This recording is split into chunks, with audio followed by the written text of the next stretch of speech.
When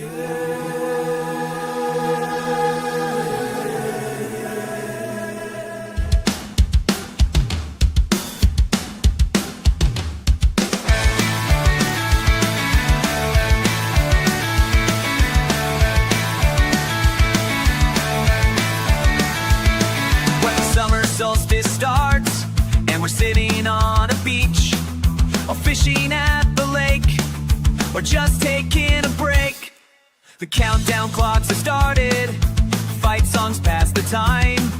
The days may run together, but you know that in our mind it's always Saturday. Take me back to Saturday. Saturday. Give me those 12 Saturdays. Spot the ball. March Madness is a blast, and we love baseball games. But nothing beats the feeling of having a killer slate of games. It's always Saturday. Take me back to Saturday. Saturday. Dreaming of all Saturdays. Spot the ball.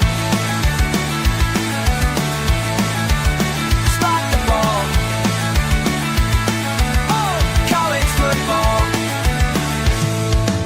Sat out your day.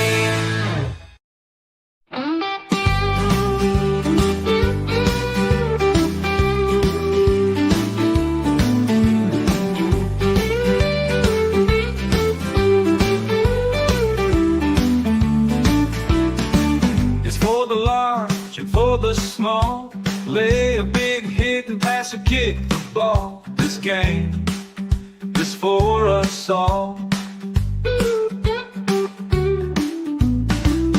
From Seattle down toward the Keys, this game is you, this game is me. Cast dogs and steer, be the tree. This game is America, so sing it loud with me. College football forever. College football forever. Downtown LA, Starkville City.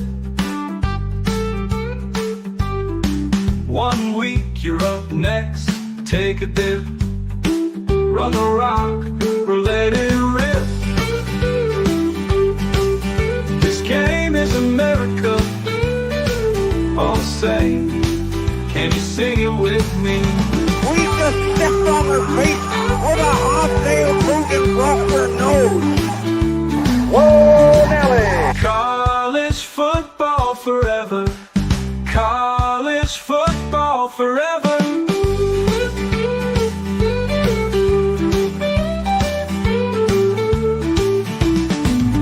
College football forever. College football forever.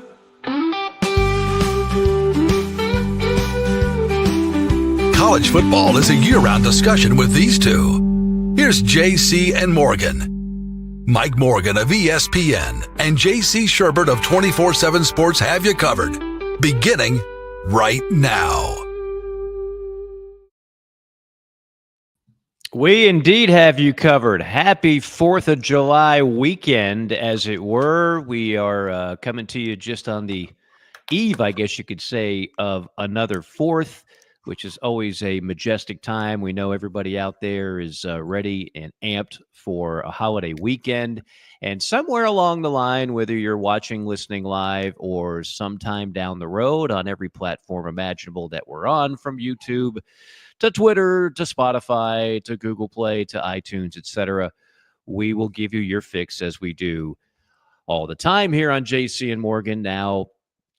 And it's 10th year since 2016. And we don't rest on our laurels. We are always modifying, enhancing, improving. You saw some of the new open there. We've kind of trimmed the format down a little bit. Having done a lot of sports talk radio over the years, I'm sure many of you listen to shows.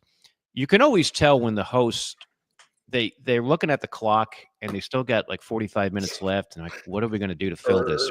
We got nothing left. We've used all our material. It's like a stand-up comedian that gets like a 20-minute set, and he used all his material in 7 minutes, and now it's like, I got to do crowd work for 13 minutes. Hey, where are you from? Are you guys dating? Oh, yeah. What do you do? What does he do?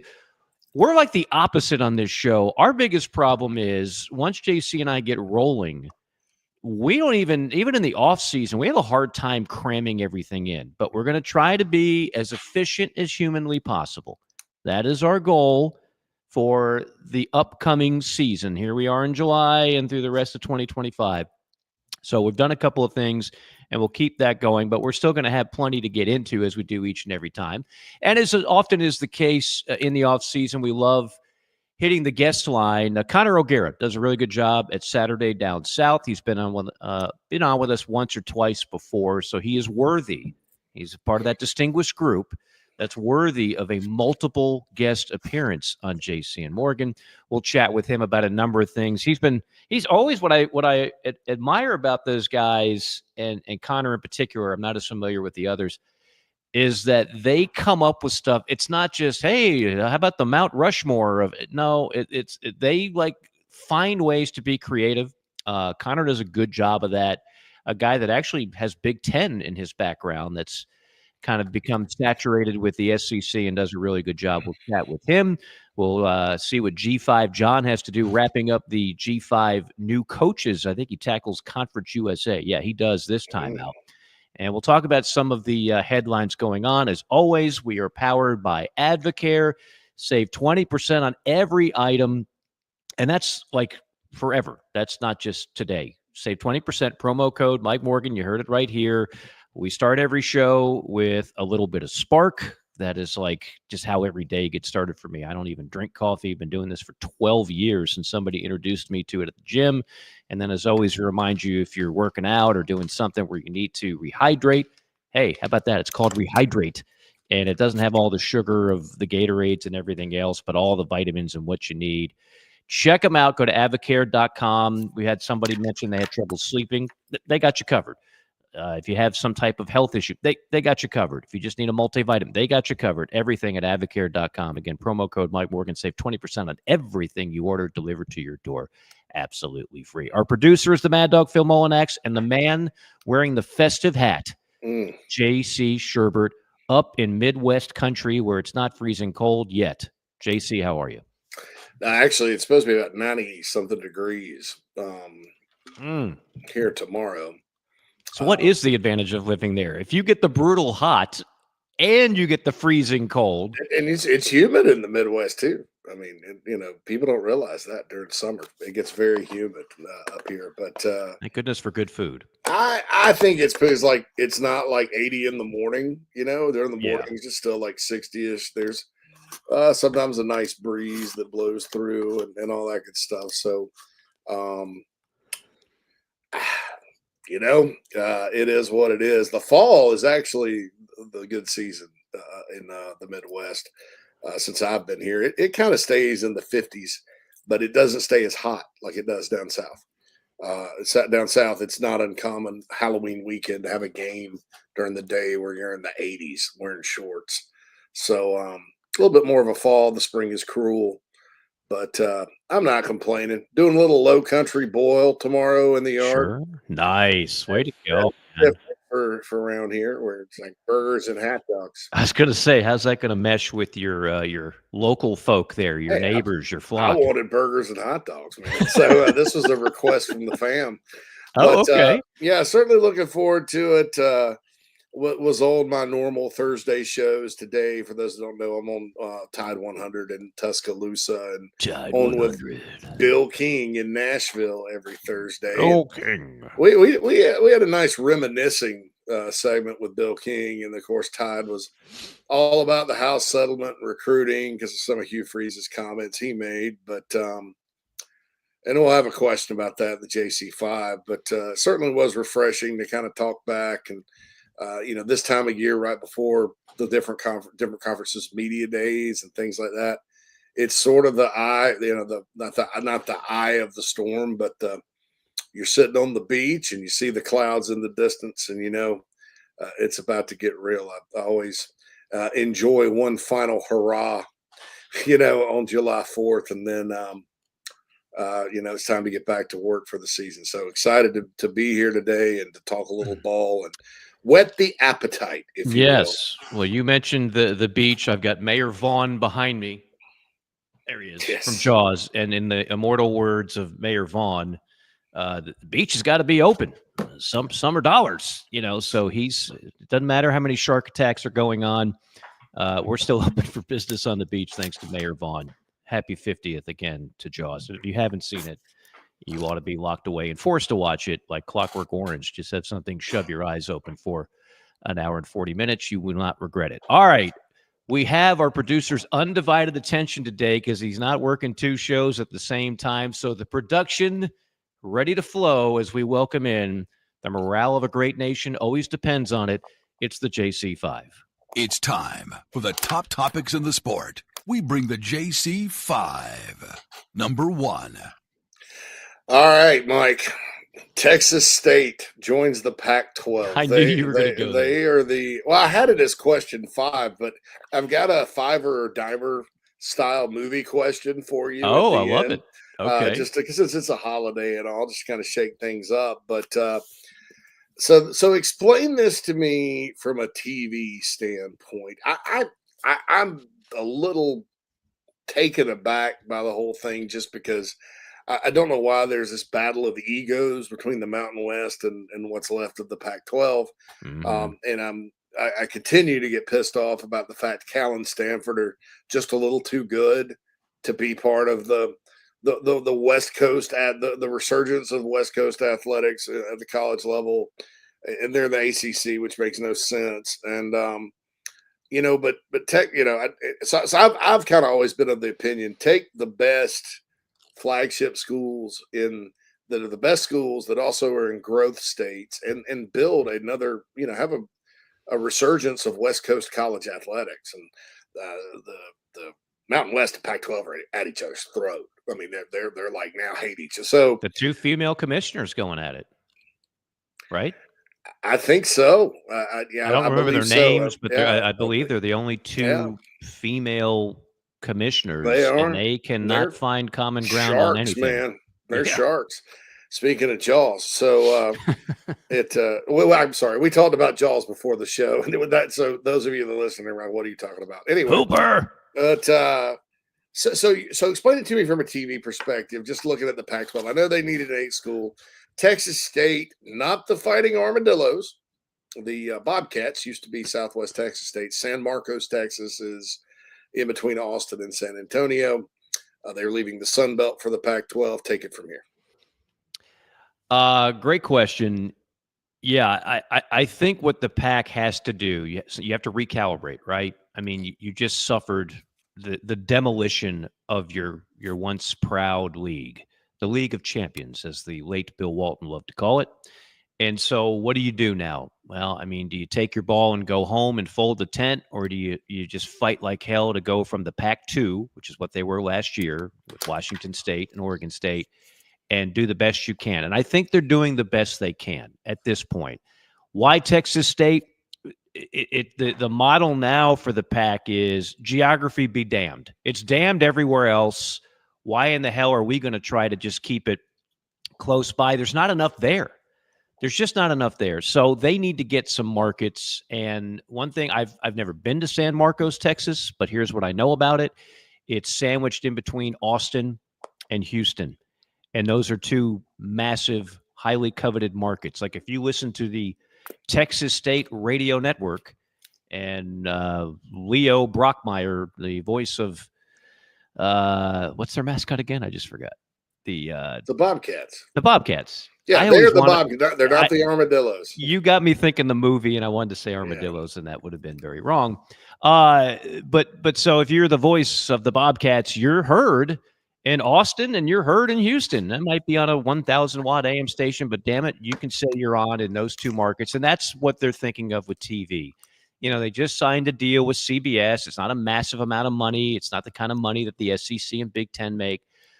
But you have to recalibrate. You are just trying to stay above water. So you're trying to add the best of the best from the Mountain West and that little footprint. What's relevant, remains relevant and attainable on the left coast, because you're not getting Oregon, you're not getting Washington, you're not getting Southern Cal, they're all gone. So Texas State, all of a sudden, who I dare say probably 10 years ago, most of us never even heard of. Texas State becomes a bit of a commodity in this state. So I actually think the move makes sense. It's there's a little bit of desperation to it, yes, but quite frankly, sometimes desperate times call for desperate measures, and that's where the Pack is. Yeah. The reason we had, I mean, it was known as Southwest Texas State for a long time. Mm-hmm.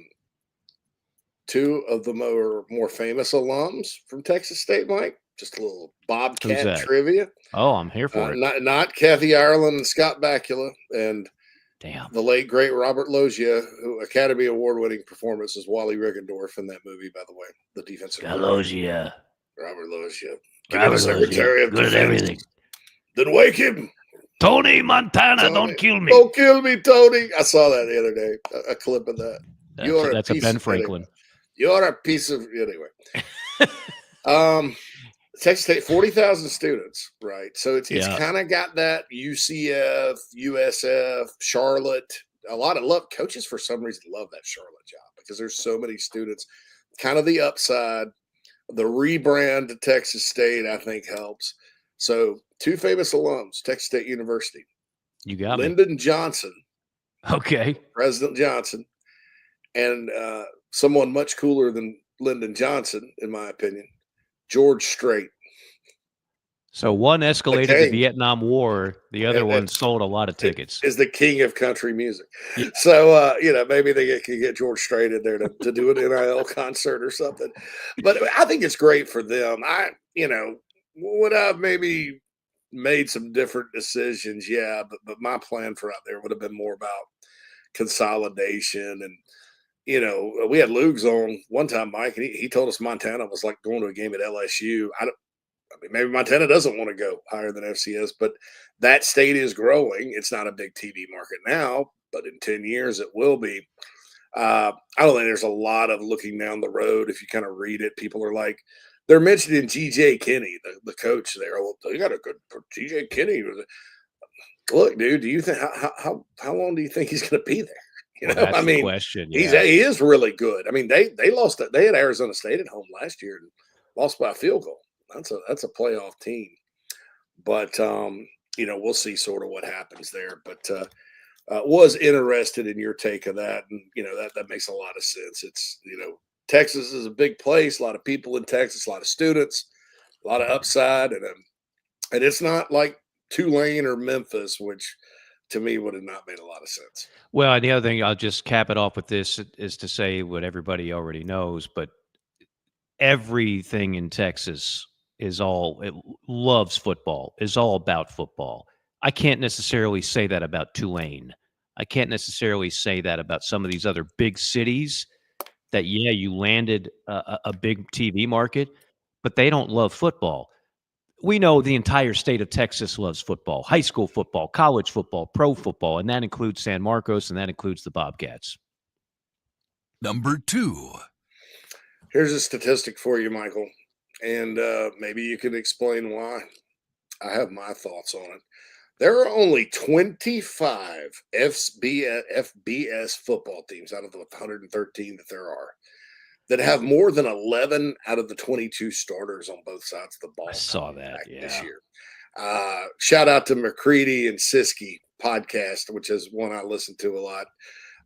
Neil McCready and Coach Siskey. It gets good sometimes, but they pointed that out. And then there's that status also elsewhere. COVID, transfer portal, lots of different things going on.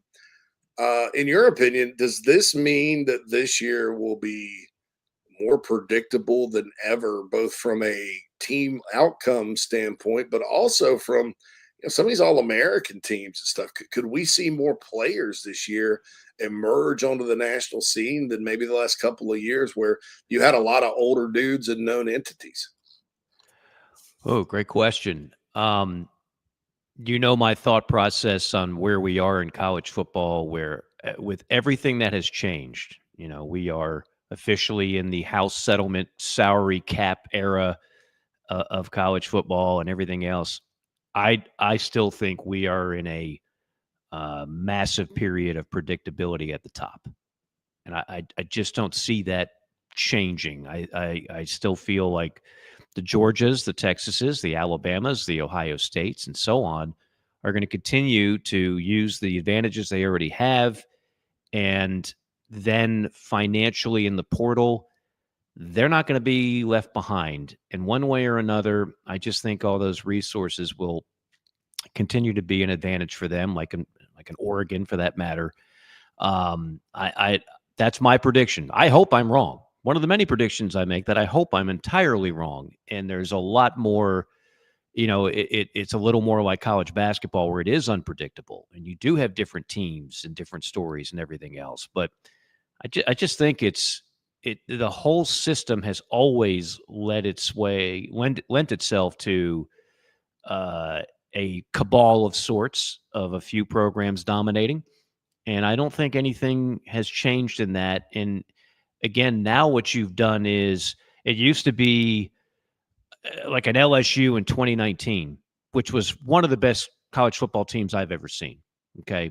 Joe Burrow and Jamar Chase and Jefferson and Allaire and always studs on defense. And then in 2020, they lost a bunch of those guys and they had a terrible year, and that led to the demise of Coach O. Now what they can do is, let's say a Georgia or a Texas had that situation, they can just go in the portal and backfill, right? I mean, you look at the elite programs, it used to be even elite programs, if they had to go with a freshman quarterback, a first-year starter quarterback, where you could anticipate a potential fall, they don't have to go with that anymore. They can just go into the portal, drop a few mil, and get a Cam Ward. I don't see it changing a whole lot with all of that. And I think that stat that you mentioned at the top, I mean, I think that's the new normal.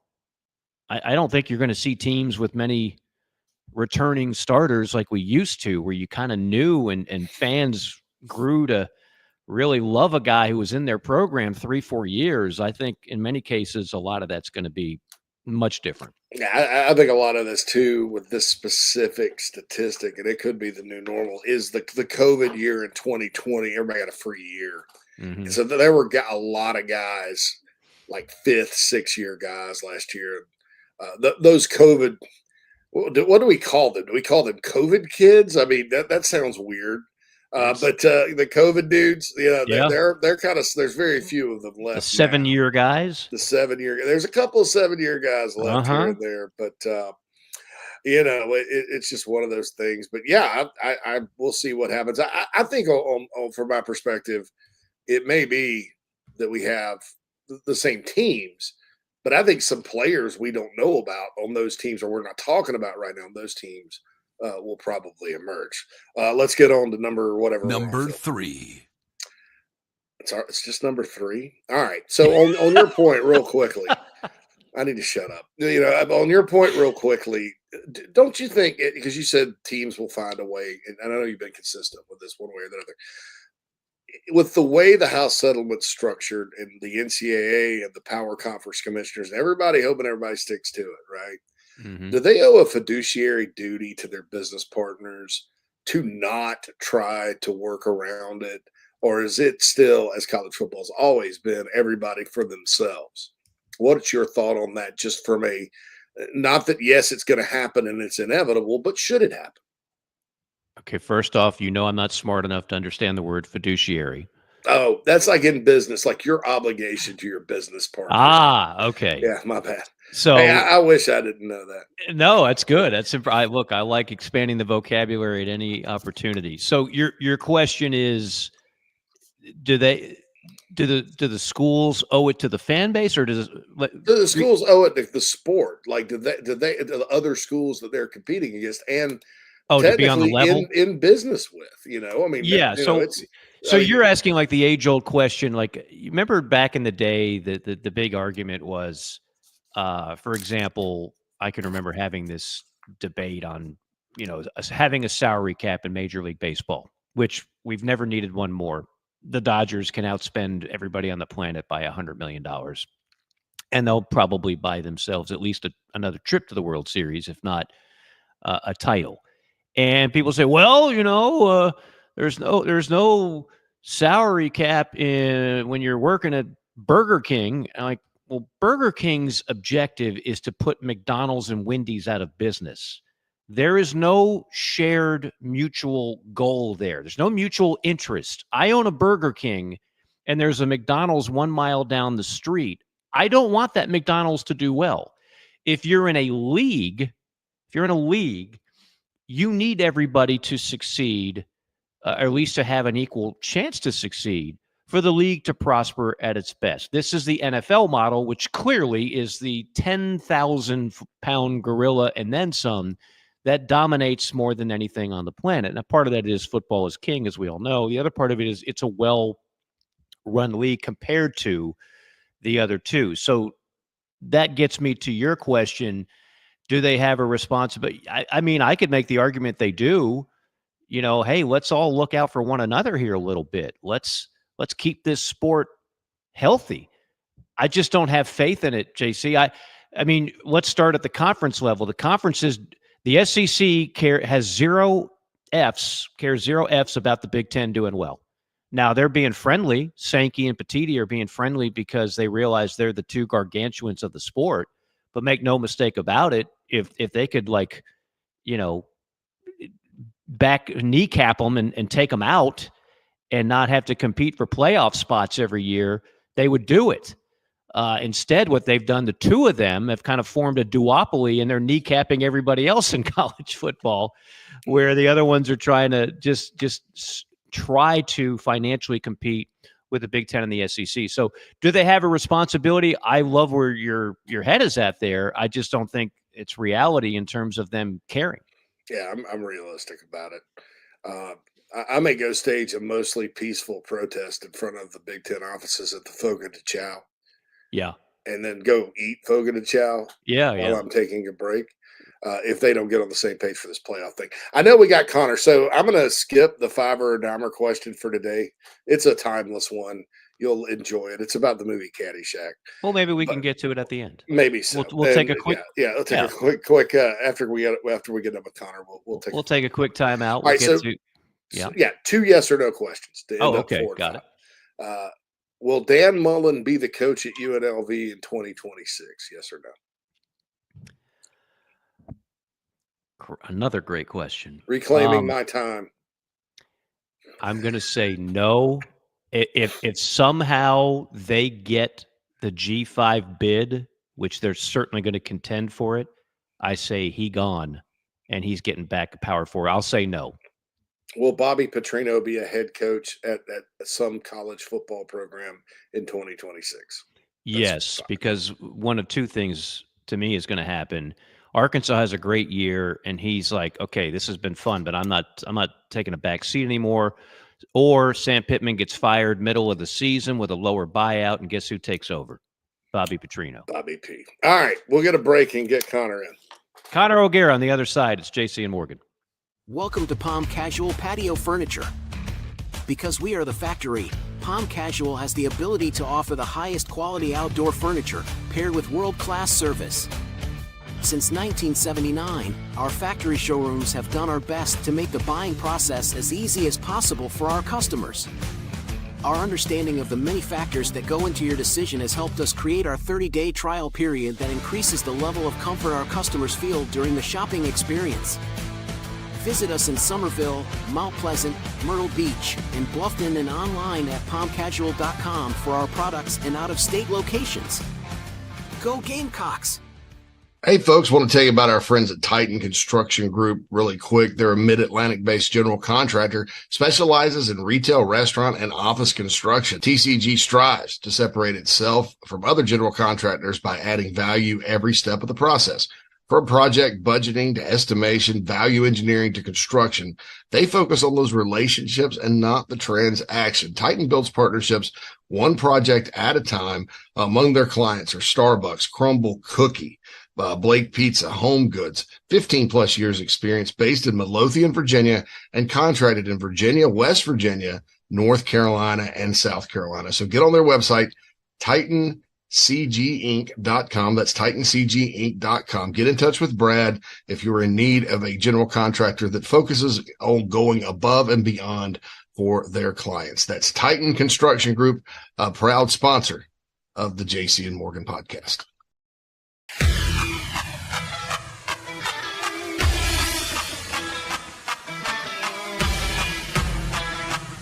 We're passionate about making sure that the Nest and Wild mattress is the best it can be.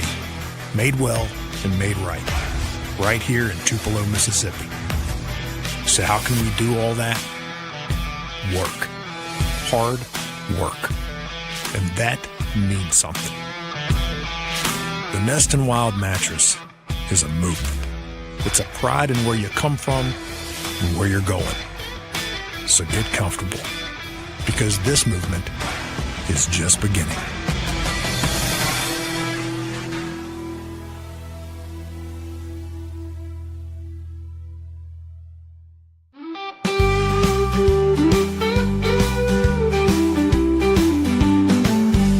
This is JC and Morgan on the Chief Sports Network. College football. Forever.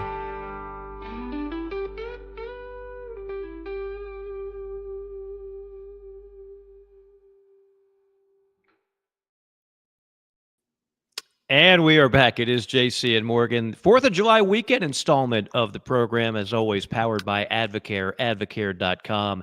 Get your 20% discount today. Promo code Mike Morgan is where it is at, and you'll be glad with some of the products you bring in. A guy that is always powered up whenever we have him on is Connor O'Gara of Saturday Down South, and keeping everybody entertained with a number of articles on the website and keeping us entertained here for a segment today. Connor, how are you?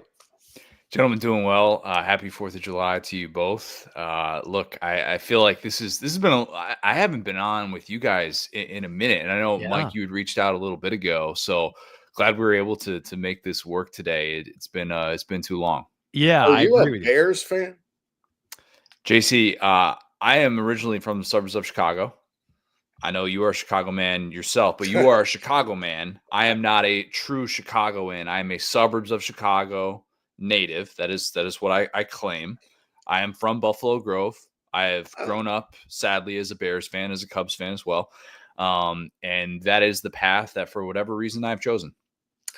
The Bears are, I grew up in South Carolina. That's a lot of misery, but not with Clemson, with the other school. But I've never seen misery until I experienced the Bears. That's about 9 million people just miserable all the time. And what's crazy, they got off to a good start this past year. And I'd go to walk. People were polite. They were happy. There was a spring in their step when they were 4-2. Everybody's happy. Then the game with the Commanders happened, and just depressing. So, what does Caleb Williams look like in year 2 is the $1 million question. The smart thing they did was they got him some protection. I mean, they had no line last year, so. Yeah, badly needed to overhaul that unit. And if they didn't, it was going to be rough, even with Ben Johnson on board. But if not now, then when? Just to have a competent offense. That's the most depressing part of it. Is it's one thing if you are a team that is just historically bad, but when you add to it that your quarterback play is just such a disaster, like to never have a 4,000-yard passer is almost impossible. And yet the Bears have done it. I mean, the best quarterbacks that my team has had is a guy, in Jim McMahon that I rep. I wasn't even alive when Jim McMahon was actually good in doing things for the Bears. I was born in 1990. And that is the path that, for whatever reason, I have chosen. And I don't wish that on anyone, because it's a rough existence. Or at least it is now in the pre-Ben Johnson era. Talk to me in a year. Yeah, you will respect Rex Grossman. That's all I'm going to say, Connor. Will I? Will I? Maybe. I mean, he got to a Super Bowl. A lot of Devin Hester on that team. You got to grade a curve. You got to grade on a curve for Bears quarterbacks. At least you got the Cubs, Connor, because our house is a White Sox. I live in the Southwest burbs, in Homer Glen down there. So everybody here is a White Sox fan. That is unfathomable. So I kind of just I'm a Braves fan too. I pull for the White Sox in the American League, but that's I haven't even watched them this year. It's so sad. So, but there are a lot of depressed people about that too. But anyway, we can talk about Chicago sports. We can do a whole segment on Crow Armstrong and lose our entire audience if I continue to talk. But all right. Anyway, go ahead. We'll segue smoothly from the Cubs, White Sox to college football, which is what you're majoring in, Connor, on the site Saturday Down South. And yeah, it's been a couple years, but you are a part of a illustrious group of guests, the multi-timer. You know, we've had a lot of one and dones. You've officially reached the multi-timers, so that's a status that you can wear proudly over there in Orlando. A lot of places to go here, and we'll get to some of the teams you've been breaking down of late on the site. I want to go back. I guess it was maybe a week or so ago. I saw you had it, and I put JC on the spot last week on what we called the heat meter on the SEC coaches in terms of the hot seat, because last year was an anomaly. Not a single coach fired. It just doesn't happen a whole lot, especially now in an expanded SEC. But lo and behold, there are a half a dozen coaches that you could make a case would be on the hot seat from the SEC this year. And I saw you put the over-under at 2.5. Give us the your line of thinking on that, because I think that's actually a pretty good number. Yeah, I was thinking about 3, and then I thought, you know what, then from an over-under perspective, 4 is a ton, and for the over to hit, that would be really, really difficult. But I put it at 3 or at 2.5 ultimately, because I feel like water has to find its level with this. As much as everyone wants to talk about the revenue sharing era and how these athletic departments aren't going to be willing to fire coaches anymore, I think last year was just kind of a one-off. Look at the 4 coaches that entered last season with questions about their futures. And I'll even include Shane Beamer, because when you get a new athletic director, I think you at least have to question that when you're in year 4. And there are obviously, you know, expectations coming off a disappointing season. But those 4 coaches, Clark Lee and Sam Pittman and Billy Napier as well, they're all winning seasons. All winning seasons. And so look across college football, not just in the SEC. We didn't have a single coach with an 8-figure buyout get fired. The richest buyouts that were paid were Neil Brown and Ryan Walters. Those guys were less than $10 million. In this day and age, that's nothing. There's like 47 coaches in college football that have buyouts of at least $10 million. We're not going to live in this world in which the buyout goes away from college football. It's unrealistic to think that these guys just have jobs in perpetuity. Like, we don't live in that world. But as it relates to this upcoming season in the SEC, there are still a lot of those guys, you know, some of which I just mentioned. You have to add Brent Venables. You have to add Mark Stoops into that, even though their buyouts are between $35 and $37 million. You have to add them into that conversation and just kind of go, what if? Now, I'm not going to be one of those guys that's going to sit here and tell you that Brian Kelly and his $50 million buyout is on the line when that guy has done nothing but have 9 and 10 win seasons at LSU. But there is at least an expectation there that they need to be able to take that next step, or else we're going to have these questions about Brian Kelly moving forward. So, yeah, it does feel like there are a lot of those coaches in the SEC that, depending on who you ask, they'll tell you, might be coaching for his job this year. Yeah, Brian Kelly, who JC's got on a 1 through 5, a 3 on the heat meter. I think the highest he has is Pittman and Stoops. But, I mean, I could see a world in September where LSU loses at Clemson and then at home to Florida. I believe that game's at home, right? It's in Baton Rouge this year. I mean, look, they might be they'll certainly be favored at home against Florida, I would think.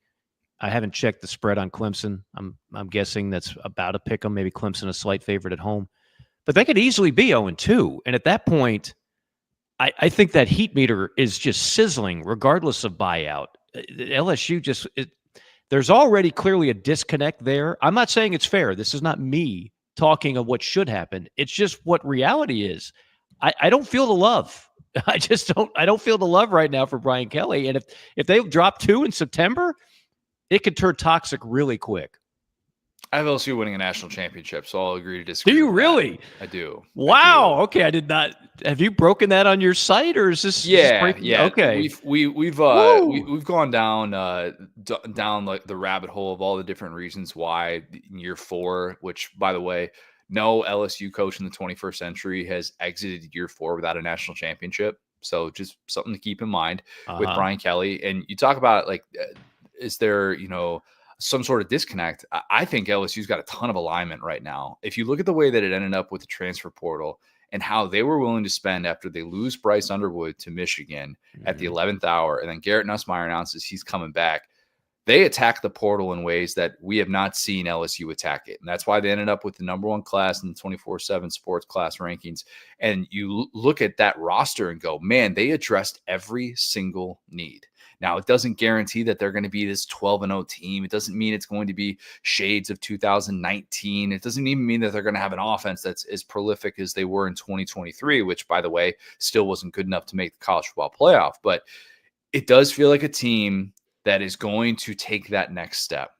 And part of that is my belief in Garrett Nussmeier, the weapons that they added, Nick Anderson coming over from Oklahoma, Barryon Brown coming from Kentucky, and what they did defensively. If they get Whit Weeks healthy, I don't even need to see the best version of Harold Perkins Jr. to see this LSU defense take another step forward with the guys that they added in the portal. Mansour Delane coming over from Virginia Tech is going to be really, really important. DJ Pickett, the 6'4" true freshman corner that everybody's talking about in Baton Rouge, is going to play immediately and going to be a stud there. I just think that LSU senses that urgency and follow the money in this day and age of college football. Follow the teams like Ohio State that sense that urgency and let a previous season fuel that next season. You can do that in this day and age. I think that's going to be the storyline more than Brian Kelly's job security at LSU this year. LSU went from $8 million for their roster last year to 18 this year. Yeah. So that was a big step up with that. I like their ends they got from Florida and Florida State, Peyton and Plyburn. I like Plyburn quite a bit. I think that, and they didn't have much out there last year. Their defense that was not like an LSU defense. I think Baker did it with smoke and mirrors. I think he's a great coach. They probably wouldn't be my pick, but I don't think you're wrong. If Barry and Brown can catch the football, he's lethal with it once it gets in his hands. And Anderson obviously has a lot of upside, and they have other receivers as well. Aaron Anderson, people need to be talking a lot more about what he did last year in the slot. Really good. He's an impact player. Might be my favorite player returning in college football. Yeah. He's that may be one of those, Mike, that we're not talking about now that we'll talk about. So I look. You're making a personnel argument, Connor, and I don't argue with it. They had a huge portal. I don't love the receivers maybe as much as you do compared to what I normally see out of LSU with guys like Chase and Jefferson and going back to Beck. Like I've seen enough of Brown and Nick Anderson. We'll see what he's like healthy now in an LSU uniform. And Nussmeier, I'm a huge Garrett Nussmeier guy. He does have to cut down the soul-crushing pick when, it falls into a little bit of Brett Favreism at times. That's the only thing I'll say negative about Garrett Nussmeier, because there's no question he's got NFL arm talent. But I'm just saying, if even with all that talent, and your stat only makes the argument stronger. I say this all the time. They had their last 3 coaches won a national title. 2 of them, let's be honest, most of them don't consider Les Miles and Ed Orgeron splitting the atom of college football coaching over the weekend during their time. I think many people associate those two with, well, yeah, they won it because they were at LSU. So here comes Brian Kelly, and now you're supposed to continue that trend. Just saying, if they drop 2 in September, but I'll be waiting to see. Yeah, they got to win. So with that being said, who in your mind, you mentioned 2.5, who is the hottest of the hot on the hot seat? I think Hugh Freeze has the hottest seat of any coach in college football. Mm-hmm. I did a hot seat index podcast for every coach in the SEC, and I did 1 through 10 instead of 1 through 5, and I had Freeze at a 9. Mm-hmm. And 10 being if you park in the wrong spot on Monday morning, you could get fired like that quickly. There's just something about the way that this has started that just has me feeling like it is not built to last. Now, you could point to the fourth quarter issues that they had time and time again. Hugh Freeze taking more of the onus as a play caller last year did not yield the results that they were hoping for. Doubling down on Peyton Thorne was a poor decision. They were significantly behind the 8 ball when it came to quarterback play. And it kind of overshadowed the fact that this roster actually had a lot of positives to it. Teams that finished in the top 25 in yards per play in offense and defense are not supposed to be 5 and 7. They're just not. But at the same time, you look at the way that recruiting has set up and all of these different pieces that are seemingly going against them going into this year. I'm scratching my head going, man, I don't know that I can bank on Hugh Freeze taking that next step this year, despite the fact that this might be the most talented group of receivers that Auburn's ever had. They could finally have a first-round pick on that defense with Keldrick Falk, the way that he's coming into this season as a proven 2-year edge guy for them. DJ Durkin, kind of an underrated defense last year, didn't get a lot of help, but I just don't know that Jackson Arnold is going to be the guy that's going to right the ship. And so I think that Hugh Freeze, his seat is unbelievably hot in year 3. The buyout is structured extremely favorably to be able to pay those monthly payments instead of someone like Mark Stoops, who would be owed all of that money in the first 60 days. And it feels like Auburn was kind of bracing for this, and they could definitely pull the plug at the end of year 3, even though they still committed what, $37 million to Gus and Harsin. So I just think that he is one of those coaches that, man, if he doesn't improve by multiple wins, I think it'll be curtains on him. 2 games that will define that season in so many ways. And if they could just split one of the 2, they're both at home, Georgia and Alabama, of course. We'll see how they fare in those. They've actually played quite well in those under here. They just can't get over the proverbial hump. Man, Baylor on a Friday night. Oh, that's massive. 100%. You Freeze. 100%. Trust me. That game has got worded letter about that one. Yeah. Yeah. And Baylor is no joke coming off an 8-win season last year. That is without question a losable game. I think one of the most in terms of range, if we were to do, this is a column for you, Connor, teams for the season that have the greatest range of win totals, right? Because like I said, Texas, you might say, oh, they're either going to win 10 or 11, right? Not a big, or if I said Vanderbilt, you might say, well, they're going to win 5 or 6. If I said Oklahoma, Mateer, everybody loves Mateer. Last year, you could not have blueprinted a better way to just sabotage a season with no O-line, no wide receivers. But all that should be fixed this year. And we know Venables can coach some defense. So what do you think the range is for Oklahoma in 2025? I think it's about 6 to 9 wins, at least in the regular season. The schedule is still really difficult. And for whatever reason, the scheduling gods did not favor Oklahoma in the way that they favored Texas upon this entry into the SEC. It's unbelievable, the variance in those 2 schedules. But you're right. Brent Venables can coach up a defense. And if you think that their defense is due for aggression just because they lost Stutzman, they lost Bowman, you haven't been paying attention, because they have studs at every single level. That could be one of the best defenses, not just in the SEC, but in all of college football. Of course, the big question is John Mateer. They get the package deal with Ben Arbuckle and John Mateer coming over from Washington State, and they essentially copied the Vandy model, the New Mexico State to Vandy pipeline that worked so well for Clark Lee last year. And I credit Brent Venables for doing that. I do question, however, what it's going to look like with a quarterback like John Mateer that likes to extend plays. He likes to take chances downfield.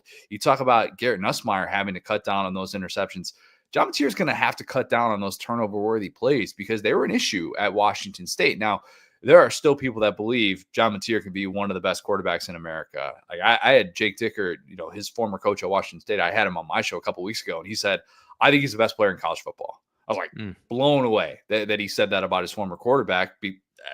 I also can't sit here and tell you definitively, no, he's going to be a failure at Oklahoma, but Brent Venables is the guy that brought Jackson Arnold with him to SEC Media Days as this 5-star redshirt freshman. He's next, and then benched him before halftime of his first SEC game. So if you're a defensive-minded head coach, can you make those mental adjustments to know that you could have a couple of those games with John Mateer where he's throwing 2 or 3 picks and you're frustrated, your defense is all of a sudden put in a tough spot? Can you make that adjustment as a head coach and give him that leeway? And will that leeway yield success? That's the question that I have for this Oklahoma team, because you're right. The pieces are there. Offensive line should be better. They're not going to go through 8 offensive line rotations like they did last year. They're not going to lose their top 5 receivers to injury by the time September ends.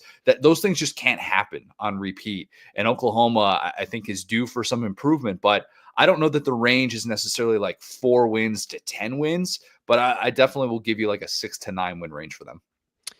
You mentioned how high you are on LSU. Everybody, their grandmother, and of course Vegas has the same usual suspects at the top odds-wise: Georgia, Bama, and Texas. So that's 4 teams if we add LSU to the mix in the top quote unquote tier.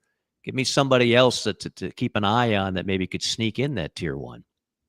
Ole Miss is really interesting because everybody knows the way that last year played out. It was a missed opportunity, a team that just should have had a clear path to just skip to the playoff. And they lose 3 games by a combined 13 points, 3 games that they should have won all of those games. And this was a team that finished number 2 in the nation in scoring defense, which has been the big Achilles heel throughout the Lane Kiffin era. They had a first-round quarterback in Jackson Dart. Trey Harris, when he was healthy, was playing out of his mind. And yet you look up and you're still on the outside looking in at the college football playoff. What's interesting about this team, which I would still bet on regression being the most likely outcome because they're last in the SEC and Bill Connolly's percentage of returning production, and it's a very new look offense. But what's interesting about this team is that Austin Simmons is kind of this wild card. He might not be the second coming of Tua Tagovailoa, but if you put those guys in the same room, you could convince yourself that Austin Simmons is Tua, albeit with maybe like 3 more inches of height. This is someone who's 19 years old, and get ready. This, Mike, when you're on an Ole Miss broadcast this year, you're going to bring this up, and you're going to come back to this moment and say, "Connor, you were exactly right." This kid is 19 years old, and he has graduated from college. Okay, Yeah. He reclassified 2 years, and if he would have just been a normal college kid and said, "Oh, I'm going to go class of 2025 like I'm supposed to. I'm going to play baseball like I was doing, and just enroll in August," he would just be starting school in a month. He's already graduated. This kid is well beyond his years. There's a reason why he surpassed Walker Howard on the depth chart. And if you look at the history of Lane Kiffin quarterbacks, you tend to feel pretty good. So if all of a sudden they're going to be humming on offense and this defense doesn't take quite the step back that many are expecting them to, even though they lose 5 players on that side of the ball to the NFL draft, you're going, man, Ole Miss can be a player. And with that schedule, do not dismiss the idea of Ole Miss having November playoff relevance.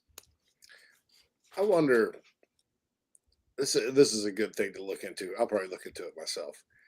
Lane Kiffin with Charlie Weiss Jr. versus Lane Kiffin with Jeff Lebby at FAU and at Ole Miss. I would imagine, off the top of my head's big, but I can't crunch the numbers. I'm terrible at math.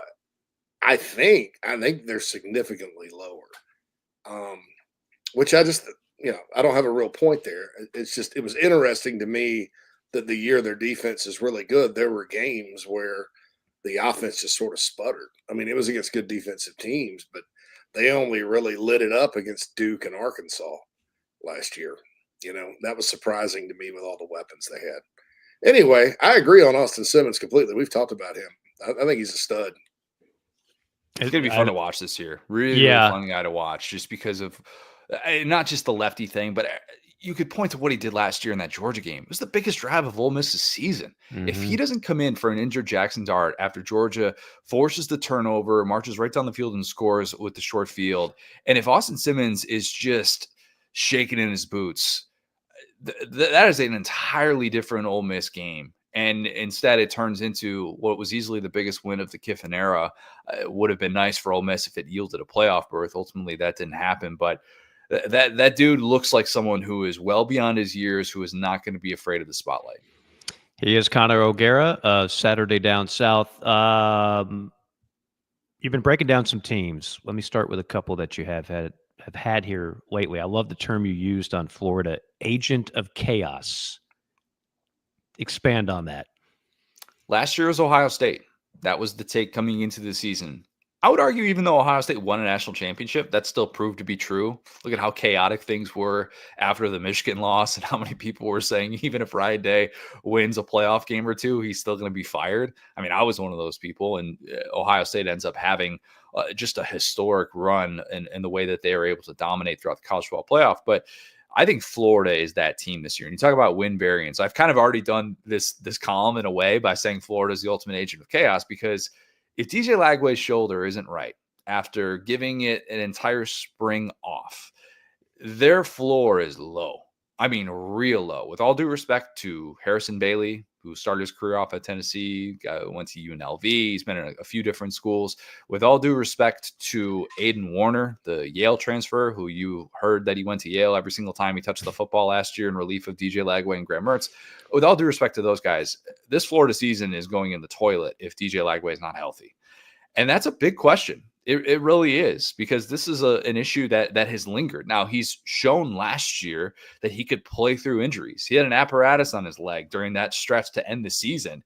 And man, you didn't know it. Like, he was doing things that were well beyond his years as a true freshman. And some of the throws he was making in tight windows, you were just left befuddled if you were an opposing defense. So it's interesting because Florida finally has studs in the trenches in ways that they haven't had in a really long time, with multiple guys on the offensive line and on the defensive line who could be first-round picks.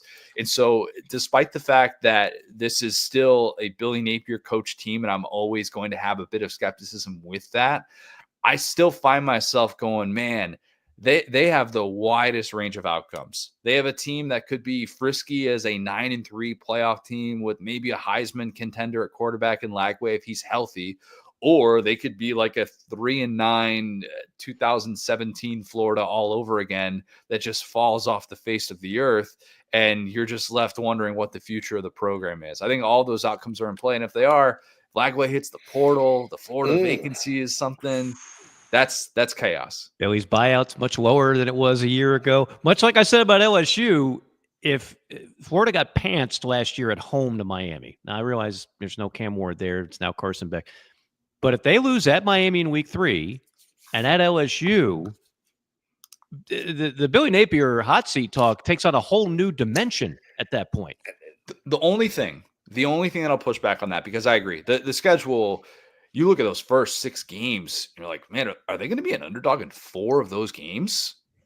That's at least possible. It's not as historically daunting as it was last year. The only thing that I'll push back on with that, what gave Billy Napier a vote of confidence from Scott Strickland to keep his job for 2025? DJ Lagway. If Lagway is healthy and looks the part, even in a 6-6 season, which I don't know how imminent that is. I'm talking myself into more of 7-5, 8-4 vibes for this team as well. But if he looks the part, what's to say that they would punt on the Billy Napier era? Because you have to assume that if you're okay moving on from Billy Napier, you're okay moving on from DJ Lagway. Those two guys have been tied at the hip throughout this entire process, even though there are teams that were recruiting DJ Lagway after he got to Florida. All right. Like that's how crazy his recruitment has been, even though it hasn't had these twists and turns. So that's the only thing that I'll say. Billy Napier can play that card. And if DJ Lagway looks like, man, you'd be foolish to walk away from this guy, who knows? Maybe they just want to get over this stigma at Florida of, no coach post Urban Meyer lasting more than 4 years. Like, maybe they just finally want to give a coach a year 5 and just say, screw it, we got DJ Lagway, we're good to go. But you're right. Things can get real hairy in a hurry if they're starting off 2-4. One thing to keep in mind, too, Florida last year in just regular old traditional recruiting kind of cleaned up. That staff did a good job of staying in touch and building relationships. And then when Billy was coming back, a lot of kids who were committed elsewhere wanted to go to Florida from the start. They just didn't, because they didn't think the coach was going to be there. And so they flipped a ton of guys. So yeah, I'm with you. If they could have a winning season and with this schedule and get to a bowl, I could see them holding serve. I could also see the Bull Gators getting together and passing the hat around and firing the athletic director and Billy Napier. It's Florida, man. It's Florida, But I'm with you. That's a good take, and kudos to you, Connor. You used the word apparatus and befuddled like within 10 seconds. Yeah. We bust out the thesaurus every once in a while. That was we try to. We're on a vocab streak here on this show. Yeah. JC was pulling them out in the first segment, Connor, so he kind of set the tone. All right, 2 other teams you focused here recently that seem to be headed in different directions. That's Georgia and Kentucky. I'll be in Lexington for that Ole Miss game, and that's the SEC opener, 3:00 on ABC. If Kentucky doesn't show some fight in that matchup. We already talked about everything that's surrounding Mark Stoops right now. Where is Kentucky football compared to the 2 10-win seasons they had not so long ago? And then Georgia's Georgia. However, I think that some people believe if they were to take a mini step back, this could be the season. When I say step back, I mean they don't win 11. Maybe they win 10, or perhaps even if everything goes awry, they settle for 9. But your take on both those teams? We have more questions than usual about Georgia, but that's probably the way Kirby Smart likes it, if we're being honest. Mm-hmm. There is just something to be said about starting off number 1 in America in college football, which Georgia was the last 2 years. And of course, Georgia did not make the college football playoff semifinal the last 2 years. You guys know the stat. It's a stat that we need to be referencing more. And I actually brought it up to Brett McMurphy a couple years ago, and I've since seen him use it multiple times repeatedly. I'm not saying Brett stole this exact stat. Lord knows plenty of people steal his information, but the stat is that in the last, so we're in 2024. So in the last 20 seasons, the 19 of those 20 preseason AP number 1 teams did not win a national title. Mm-hmm. That is just wild. And the only team that did was 2017 Alabama, who needed to get into the college football playoff by way of very murky path past UCF. We don't need to get into that again. But Lord knows it took everything for Alabama to be able to win a title that year. Point being, there is just something to be said for coming in to the season in the internet age as the number 1 team in college football. And everybody talked the last couple of years about, is Georgia in the right headspace off the field? It hasn't been a totally clean off season for Georgia. Not going to pretend that it is. They've still had their driving related arrests, which I don't know how that's still happening, but this is kind of the preamble that Kirby Smart would like.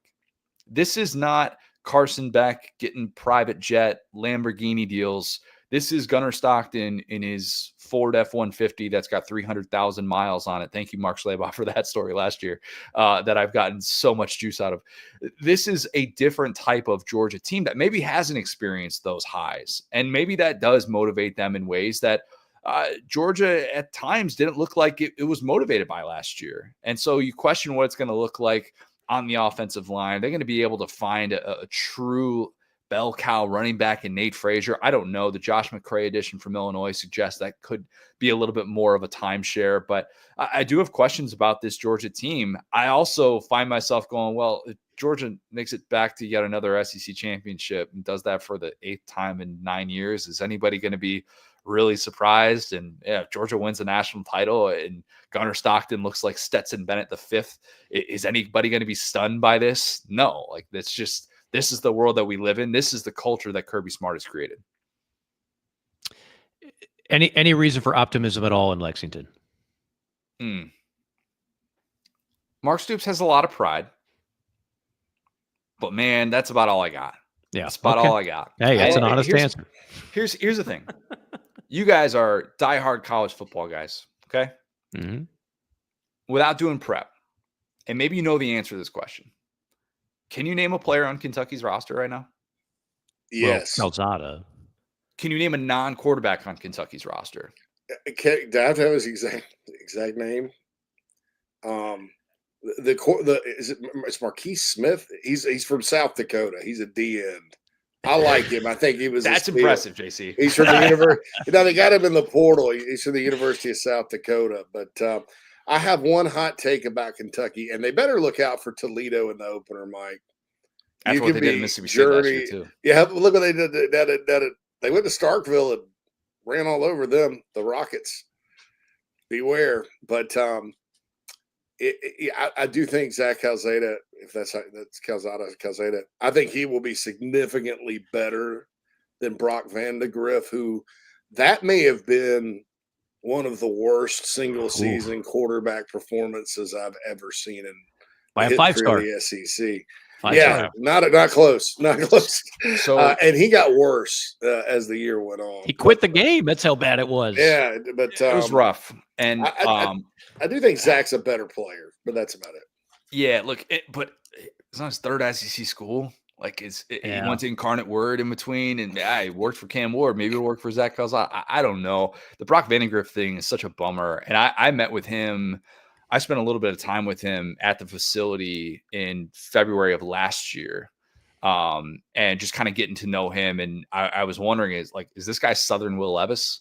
Because of his size and his makeup, you kind of could talk yourself into it, and being not just the former 5-star thing, but all right, this is a guy that learned offense from Todd Monken, and that's usually been a pretty good thing. And instead, you see all the issues of when the bullets start flying, man. I don't know if it was just not playing football, like live, meaningful football, as long as he went without it, but he was just not the player that they expected him to be. And Kentucky is instead just kind of starting over offensively, even though they ran it back with Bush Hamden, who had one of the 15 worst offenses in college football.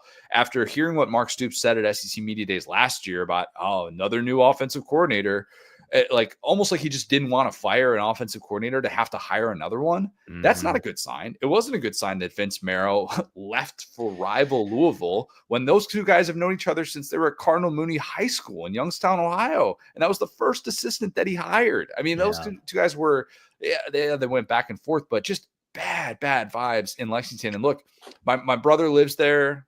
My sister-in-law works at UK. All right. So I keep my ear to the ground with all things Kentucky. I really do.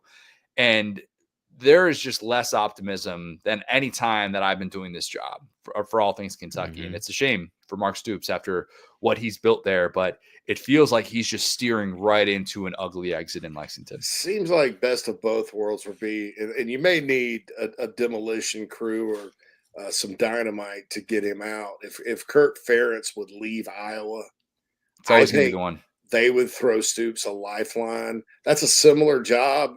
It's probably a little easier to win in Iowa, to be honest. They could throw him a lifeline, and then they're going to go direct. Mitch Barnhart will be on a plane to New Orleans to get Summerall right away. And that's got to be tough for Mark Stoops, too, because he's done all this for so long. But your former assistant down there is one of the hottest young coaches in America.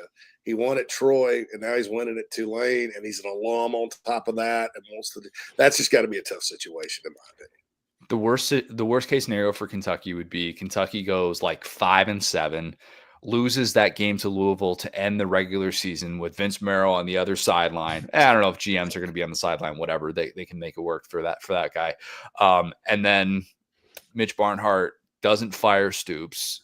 And instead, someone else hires John Summerall, who's considered the coach in waiting. Yeah. And all of a sudden, you're like, wait a minute. So you're going to wait another year to pay that buyout? You didn't want to pay the $35 million plus, whatever it is for the staff, upwards of $40 million to make a move like that. You didn't want to pay it. And then instead, you just watched your dream coach take another job somewhere else. So there are a lot of ways in which this could go very, very poorly, and not a whole lot of ways it feels like in which they can go right. On top of everything else with Kentucky, I would just say this, that they won a lot of games with a really pedestrian, no-frills offense that was based on the big blue wall.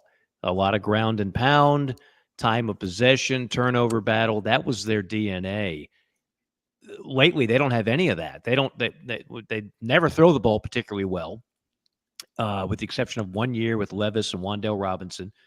And then now they're not gashing people on the ground either. So if you can't do either one of those things well, it's pretty hard to put up points in the SEC. It's going to be a very interesting year to see what they do.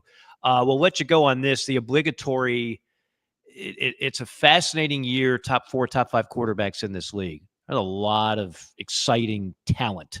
I don't know if you've done this already, so forgive me if I've already asked. Okay. Subject to change. We're in July. You might have a different opinion in late August, but give me your top 5 in order. I had a slightly different opinion post-spring compared to when I did this. I think it was like early February, late January, something like that. The only change I made, so I still have Garrett Nussmeier as my number 1 quarterback in the SEC. Not too much of a surprise there, given what I've already said about LSU. And then I initially had Lagway at 2, Sellers at 3. I since switched those two guys. Just Lagway not throwing in spring. The more I think about it, the more that gives me a little bit of pause about the player that he's going to be from the jump.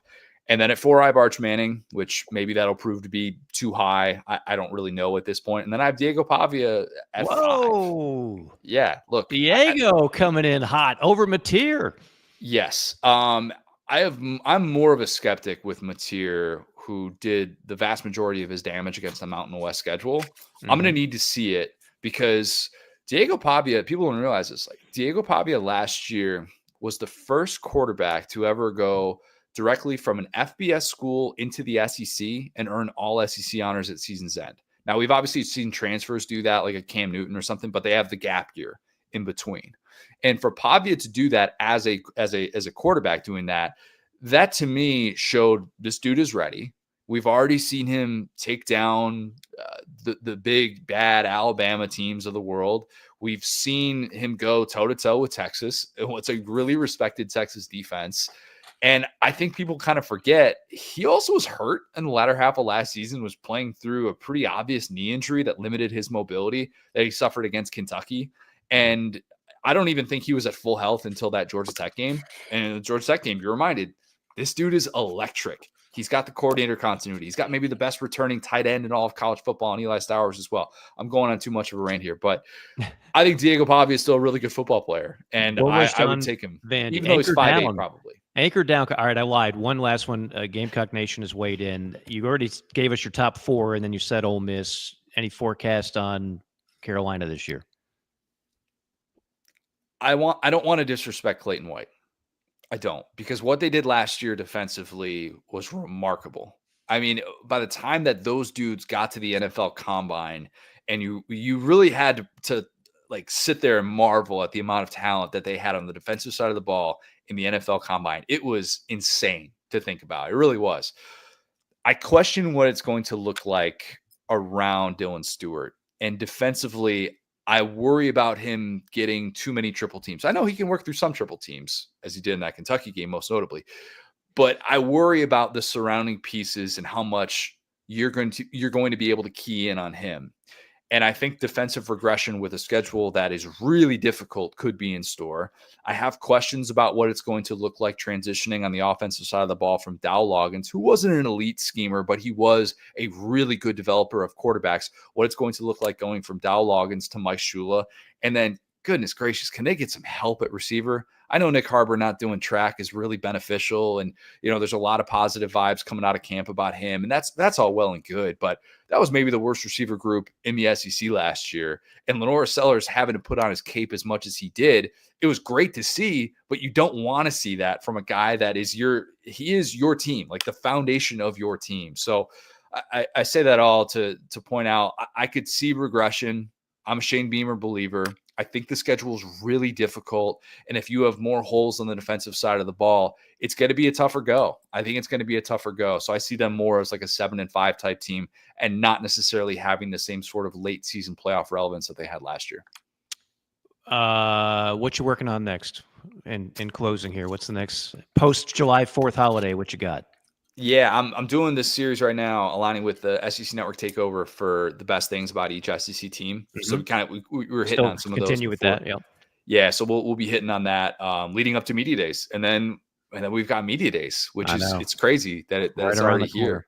So no good to be here this time of year, and by the time Media Days come around, I'm mid-season form, so we'll be ready to go. Can't come soon enough. Yeah, I was going to say one thing. Yeah, I've read all these quarterback lists. I always hate most of them. I think yours would be about like I would have them. Thank you. To be honest. Thank you. Yeah, not that my opinion means a beans, but or does mine. No, but I was like, because you were reading them off, I'm like, oh, there's probably something I'll disagree with strongly. There's not. I love the Pavia. I think Pavia is one of the best players in college football. He'll never see an NFL field. Who cares? That dude is a baller. Matter. He is a baller, and Jerry Kill being there, it's the kill zone. I told Mike Morgan about that last summer, and he laughed. I said, look, y'all are going to think I'm crazy, but don't sleep on Jerry Kill and Diego Pavia and Eli Stowers being at Vandy now, because they beat Auburn by 3 touchdowns the year before. I was like, you just don't. And New Mexico State's the worst job in college football. Mike's been to Las Cruces, he can tell you. And I'm like, for them to do that, that's scary. That should be scary for a lot of people. And sure enough, week 1, the kill zone. Can the kill zone make Knock an the encore? Hokies out, you know. So There's not a bigger fan of Jerry Kill than the man you I see in love J.C. Jerry Sherbert. Kill, dude. Love that guy. There are man crushes, and then there's the way J.C. feels because he won at Northern and he was winning it. He just had health problems, man. I mean, like, you know, it's just unfortunate. He may be the coach at Notre Dame right now and be winning national titles if his health was different. That sucks, but he's helping Vandy. He's helping Clark Lee quite a bit. So one of those guys that's a lot younger than he looks too, which is like I think he just turned 60 or something like that, but he was like in his 40s when all that was going down at Minnesota. And I remember being really surprised that he was as young as he was. Yeah. But he's done a terrific job, no doubt about no that. doubt. Connor, always a great job joining us. And again, the website, SaturdayDownSouth.com. Really appreciate you jumping on. Have a great 4th of July weekend. Gentlemen, appreciate it. Be well. Thanks, Connor. Happy 4th, bud. He is Connor O'Gara, and friend of the program. Appreciate him stopping by. As always, presented by Advocare, advocare.com. We are powered by them here on JC and Morgan. All right, G5 John, real quick, to keep the G5 reps in terms of new coaches. FIU, Willie Simmons, JC, 44 years of age. He's a good coach, man. Just wait. He replaced Mike McIntyre. Jacksonville State hired Charles Kelly, the Jacksonville State Gamecocks. That's okay. He replaced Rich Rodriguez, who, of course, is at West Virginia. That's a really good job. I've actually done a playoff game there at Jack State. That's a really good, quote-unquote, small school job. Sam Houston, the return of Phil Longo. Talk about a guy whose stock kind of plummeted a bit, Phil Longo. And then Kennesaw State, remember they had a massive upset last year. They hired Jerry Mack, who replaced Brian Bohannon, the 2024 running back coach with the Jacksonville Jaguars. That's all I have on Jerry Mack.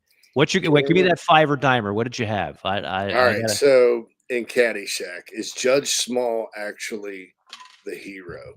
Smells? Smells. No, I'm sorry. Did I write Smells? I said Small. I was reading off a script like Anchorman.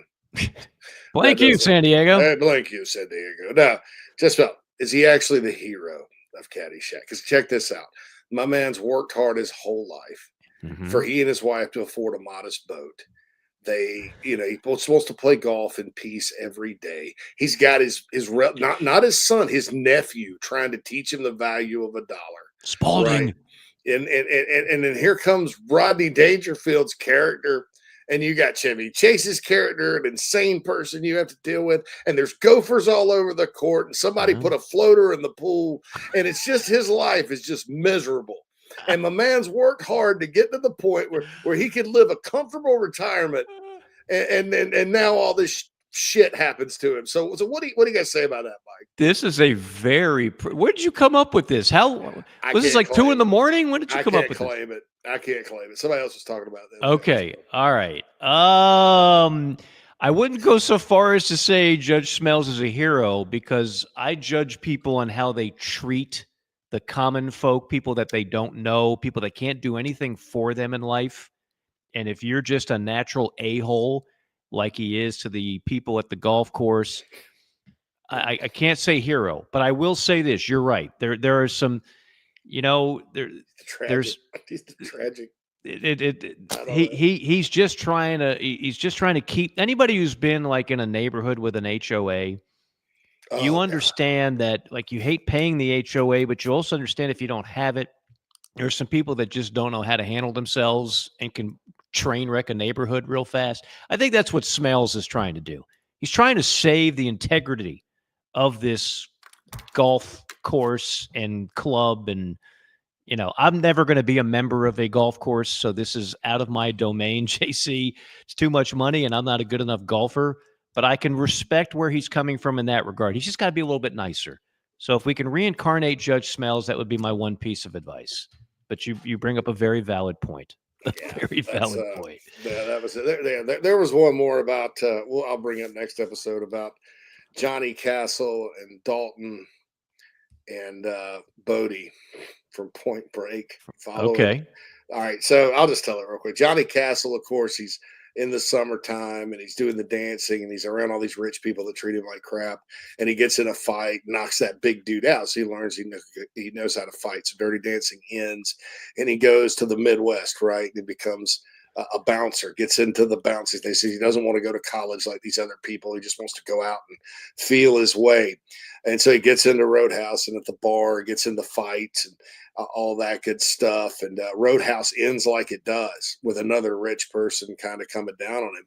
So he completely goes zen, loses his mind, moves to Los Angeles, and understands that he just wants to surf. He gets really into surfing, but he still hates rich people. So he goes and robs banks and forms a gang as Bodie. And then it ends like it ends. I did not get that. That was not me either. But it was funny. That's okay. You're just passing along creativity. I need to start getting into that, man, because I bet I'd be pretty good at that. But here was the connection too. In Point Break, Bodie talks about how it was like a '57 Chevy I used to drive, and in Dirty Dancing, he drove a '57 Chevy. How about that? Yeah. How about that? Did you? If you haven't discovered, folks, Tubi. If you just like classic old movies and you realize Hollywood has basically given up, it's a crap fest of options nowadays, unless you like movies, again, about grown men wearing capes. Tubi is this thing, I've discovered it in the past few months. Like, I knew it was a thing, but I really actually have given it a shot now. And you can just turn on classic 80s, 90s. It's free. Now, it has commercials in it. So it'd be like watching, TBS and watching Roadhouse for the 100th time for free with commercials. But man, it's got, so I gave you another chance to watch Bad Boys. You sent me, and I downloaded Tubi. And you downloaded Tubi. Okay, I did download Tubi. That's the first step. That's the first step. Bad Boy, not the one with Will Smith, the one with Sean Penn, who in real life is a complete whack job, but still, it's a really good movie.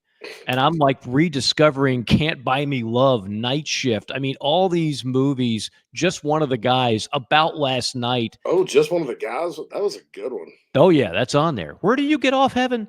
Yeah, that's on there. It's just, I'm all pro Tubi. I get, this is an unsolicited plug for Tubi. I'm just saying. And Craig, in closing, the wife and I have 2 more episodes of The Better Sister before we finish that. So, but that is that's actually a good show going on right about now. I've got season 4 of The Bear to watch, and maybe a couple of other things here to kind of fill the void of actual football games here in the next couple of months. 50 days away from week 0.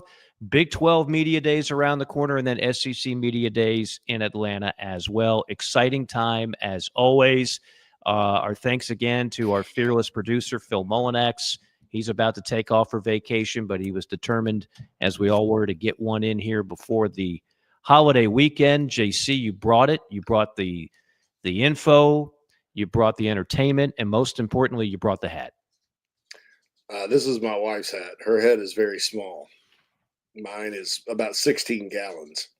So I've been balancing it. Notice I've been very still this episode.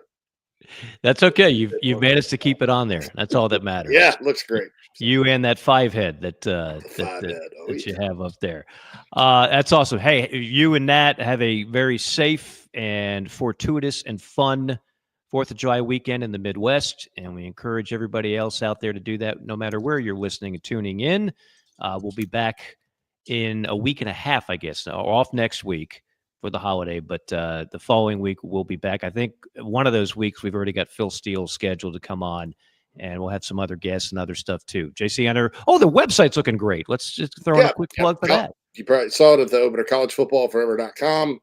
You can find all our episodes there. Also, SEC Sunday night, our other kind of general college football show on the Chief Sports Network is off this week. It'll be back the 13th. Right before SEC Media Days. But you can find all that information on collegefootballforever.com. Stick with it, because there'll be a lot of frequent articles, videos, lots of different content there. But I said last time the battleship was not yet fully operational. it's a little further along the Return of the Jedi Death Star at this point. So check it out, collegefootballforever.com. Also, the Chief Sports app. You can stream all of our shows, all of our live shows on that. It's a free download. You can get it at the App Store or Google Play. All right, folks, everybody out there, thank you so much for not only listening to today or whenever you wind up listening to this particular installment of JC and Morgan, but throughout the year and or years. We are excited about our 10th year with the program. For JC and the Mad Dog, this is Mike saying so long. Have a terrific 4th of July weekend, everybody.